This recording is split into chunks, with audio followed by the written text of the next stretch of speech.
ओ साथी रे, तेरे बिना अब क्या जीना।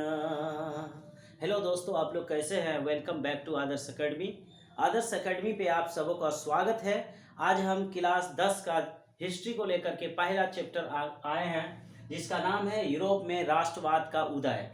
तो आइए हम समझते हैं राष्ट्रवाद। राष्ट्रवाद किसे कहते हैं? राष्ट्रवाद किसे कहते हैं तो मैं बता दूं, अपने देश के प्रति लगाव की भावना को राष्ट्रवाद कहते हैं। जब कोई भी इंसान बिना अपना फायदा देखे अपनी देश के प्रति लगाव हो या अपने देश के प्रति सोचता हो, तो ऐसे इंसान को हम लोग राष्ट्रवादी कहते हैं। तो आइए हम लोग शुरुआत करते हैं। आज इस चैप्टर में पहला टॉपिक है राष्ट्रवाद का उदय। दोस्तों, ये सब टॉपिक जानने के लिए आज से तकरीबन 100 साल पहले हम लोग पीछे जाएंगे।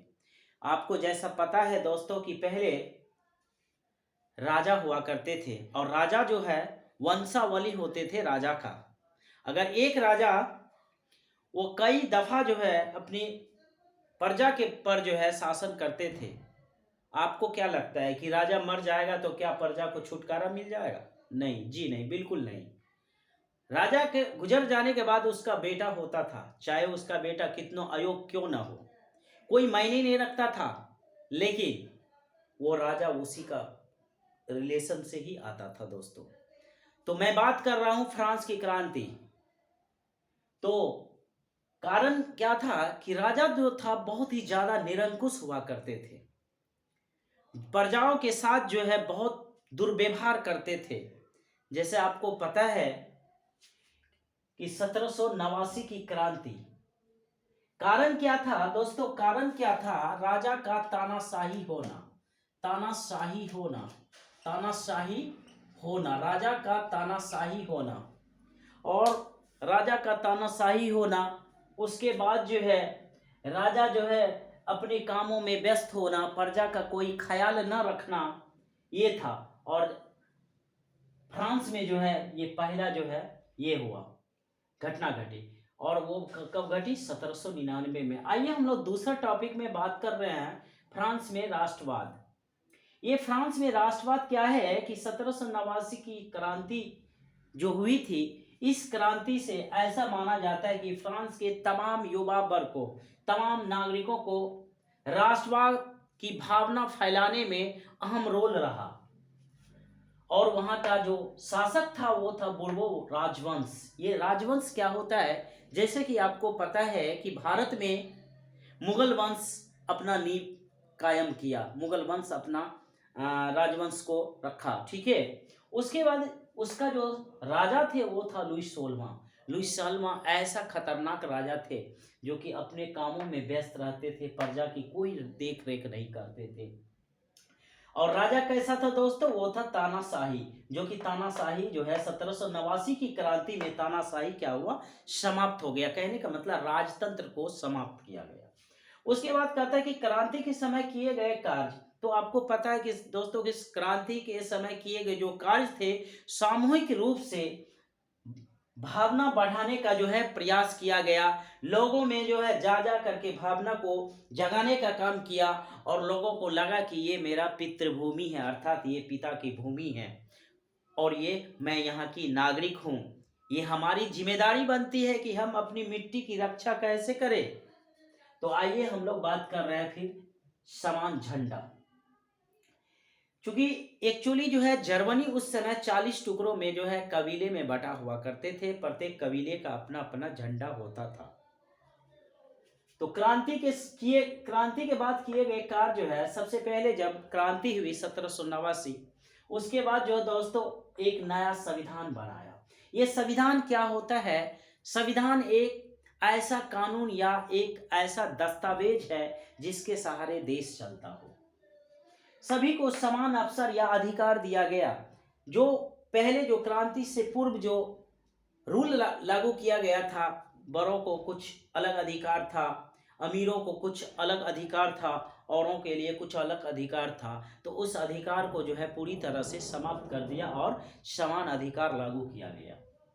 उसके बाद सामंती व्यवस्था को क्या किया दोस्तों, समाप्त कर दिया। ये सामंती व्यवस्था क्या है, भू राजस्व व्यवस्था है ये। मतलब ये बड़े लोग जो है किसान लोगों को अपना जमीन दे देते थे जोतने के लिए, करने के लिए, और कहा जाता था जब तक तुम जिंदा हो तब तक इसी जमीन पे तुमको खेती करना पड़ेगा। और किसान लोग जो है वो श्रमिक वर्ग से खेती करवाते थे, और एक जो है रूल बांध दिया जाता था कि तुमको साल में इतना अनाज जो है देना पड़ेगा, चाहे वो उसका खेत उपजे या ना उपजे कोई मायने नहीं है, लेकिन उसको देना पड़ता था। ठीक है, तो आइए हम लोग बात करते हैं आगे। एक था क्या, स्टेट्स जनरल। ये एक स्टेट्स जनरल था। जिस प्रकार भारत में सांसद होती है उसी प्रकार वहाँ पे एक स्टेट्स जनरल था। यहाँ पे वही लोगों को जाने का इजाज़त था जो राजा का चापलूसी किया करते थे, राजा के करीबी होते थे। वो लोग जाकर के उस स्टेट्स जनरल में जाकर के अपना मीटिंग वूटिंग करते थे। तो इनको समाप्त करके एक नेशनल असेंबली रखा। इनको समाप्त करके एक नेशनल असेंबली बनाया गया। इस असेंबली के अंदर जो है सभी लोग जा सकते थे, अपना विचार रख सकते थे राजा के पास। ठीक है, अब जो है ये आंतरिक आयात और निर्यात शुल्क को भी समाप्त किया। दोस्तों जैसे मैं एक उदाहरण पेश करता हूँ, जैसे मैं बात कर रहा हूँ बिहार और यूपी की। बिहार में बहुत सारे लोग को जो है खेती होती है आलू की। ठीक है, और आलू बिहार में मान लेते हैं 12 रुपये केजी है। तो बिहार में दोस्तों की सबके पास आलू की खेती होती है, तो खरीदने वाला भी तो कम होगा ना।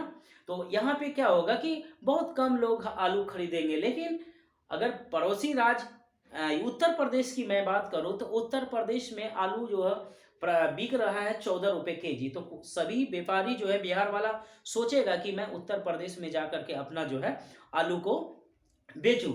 इसी को देखते हुए ये लोग उत्तर प्रदेश की सरकार क्या किया, आलू पर टैक्स लगा दिया 3 रुपए। तो दोस्तों आलू की भाव कितना हो गया, 15 रुपए।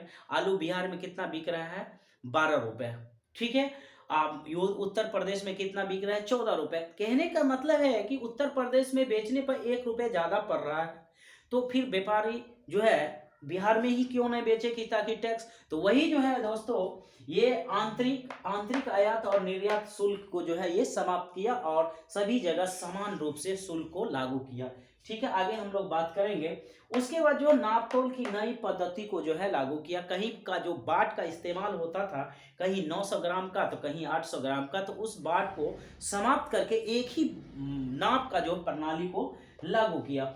अब दोस्तों जब ये आंतरिक आया तो एक समान टैक्स को लागू किया। क्या किया, एक समान टैक्स को लागू किया। उसके बाद ये फ्रेंच को राष्ट्रीय भाषा घोषित किया गया, और फ्रांस के अंदर जितने भी नागरिक थे सभी को जो है एक बता दिया गया था कि तुम सब जो है बात करो आपस में फ्रेंच लैंग्वेज में, ताकि सभी लोग जो है एक दूसरे का दिल मिल सके। जैसे मैं उदाहरण की बात करूं, जैसे मैं हिंदी वाला क्षेत्र है, मान लेते हिंदुस्तान का ही, जैसे कोई तमिल बोल रहा है, कोई हिंदी बोल रहा है, अगर आप मान लेते जाएंगे तो जहाँ हिंदी ज़्यादा बोलता है तो उस हिंदी वाले के पास आप जाएंगे, जैसे लैंग्वेज मिला, भाषा मिला तो दिल मिल गया। लेकिन इंडिया के ही क्यों नहीं है तमिल वाले, लेकिन इंडिया के पास वो तमिल वाले के पास नहीं जाए क्योंकि वो हमारा लैंग्वेज नहीं है। ठीक है, उसी प्रकार फ्रेंच को राष्ट्रीय भाषा। उसके बाद एक राष्ट्रगान था वहां पे जो मर्सिले था। मर्सिले था राष्ट्रगान, यही राष्ट्र ये राष्ट्र मर्सिले क्या था कि जब सैनिक युद्ध पर जाते थे तो उस वक्त जो है इस मर्सिले गीत को बजाया जाता था, और बजाने के साथ जो है सैनिकों में जो है जुनून भरता था, जोश भरता था। ठीक है, उसके बाद जो है 1793 में लुई 16वां को जो है सार्वजनिक रूप से गिलेटिन पे चढ़ा दिया गया, यानी फांसी दे दिया गया, और कुछ ही समय बाद जो है उसकी पत्नी को भी जो है फांसी पे चढ़ा दिया गया। दोस्तों मैं ज़्यादा वीडियो लंबा नहीं करना चाहूँगा, चूँकि इस यूरोप में राष्ट्रवाद का उदय को हम पार्ट 2 में लेकर के आएंगे। और इसी तरह से अगर मेरा वीडियो आपको अच्छा लगा तो आप आदर्श एकेडमी को आदर्श एकेडमी को सब्सक्राइब करें, ताकि नेक्स्ट पार्ट जो हम लेकर के आए वो आप तक जा सके। और ये मैं बता दूं आज इस चैनल के माध्यम से कक्षा 10 कक्षा 9 की सारी तैयारी, साथ साथ कंपटीशन का भी तैयारी करवाया जाता है। तो ठीक है दोस्तों, आज हम बस इतना ही रखते हैं, और आप लोग फिर से मैं बोलना चाहूँगा कि आप लोग अगर नए हैं तो मेरे चैनल को सब्सक्राइब कीजिए ताकि अगली नोटिफिकेशन आप तक जा सके। जय हिंद, जय Bharat. Thank you very much.